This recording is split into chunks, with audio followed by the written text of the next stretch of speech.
මගේ ඇපලි මගේ ළමයිනේ මම එහෙනම් වැඩට යනවා. පරිස්සමින් ඉන්න ඕනේ. හරි තාත්තේ. ඔයාලගේ එහා පැත්ත ගෙදරට අලුතෙන් ආවේ.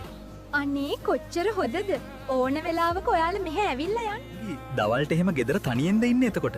ඔව් අයියා මහත්තයයි ළමයි ටිකයි එන්නේ. හදවස ඉන්න. මම තේ එකක් හද. අංගී මාත් දවල්ට තනියම ඉන්නේ. මං එන්නම්කෝ මේ පැත්තේ. හරි අයියා. මගේ ඇපලි මම ආයෙත් තාත්ත කෙනෙක් වෙන්න යන්නේ. ඔව් මගේ අන්නාසී. මම ඇවිල්ලා අන්නාසි ගෙඩියක්, තමුසේ ඇපල් ගෙඩියක්, එතකොට මේක දොඩම් ගෙඩියක්. තමුසේ වටේ ගියා නේද ගෑණියේ? මගේ ඇපලි මට බොරු කරා. මං ඔකිගෙන් පලි ගන්නවා. දොඩමෝ ඔයාගේ වැඩ නිසා අන්නාසි මාව ගෙදරින් එලෙව්වා. ඔය අප්පමයා මගේ නෙමේ. මෙතනින් යනවා. යන්න. මගේ මෝඩ වැඩ නිසා හොඳට හිටපු අන්නාසිව මම නැති කරගත්තා. ස්ට්‍රෝබරිනා ඔන්න අපි දෙන්න එක්කෙනෙක් වුණා.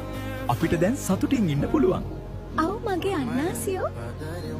අනේ අන්නාසි මට සමාව දීලා මාව බාර ගන්නකෝ. ඇපලි තමුසේ වටේ ගියා නම් දැන් ඊගාවටම ඵලයන්.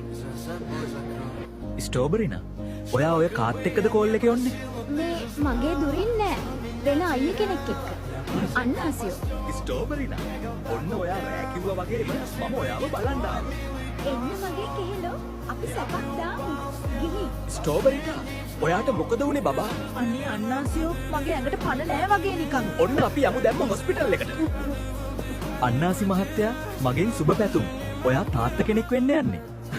අනේ ડોක්ටර් ඔය ඇත්තමද කියන්නේ? සුබ පැතුම් ඔය දෙන්නටම. මගෙන් දෙන්නට ලස්සන බබෙක් හම්බෙන්න ඕනේ. ඔයා ආව එකත් ලොකු දෙයක් කෙසලෝ. මේ මොකෙද්ද? මේ කෙසෙල් බාගෙකුයි ස්ට්‍රෝබෙරි බාගෙකුයි. තමුසෙට කෙහෙලා ෂොට් එක දුන්නද ගෑණියේ?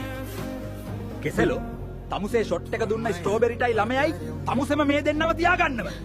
අනේ මගේ අන්නාසියෝ ඉන්න.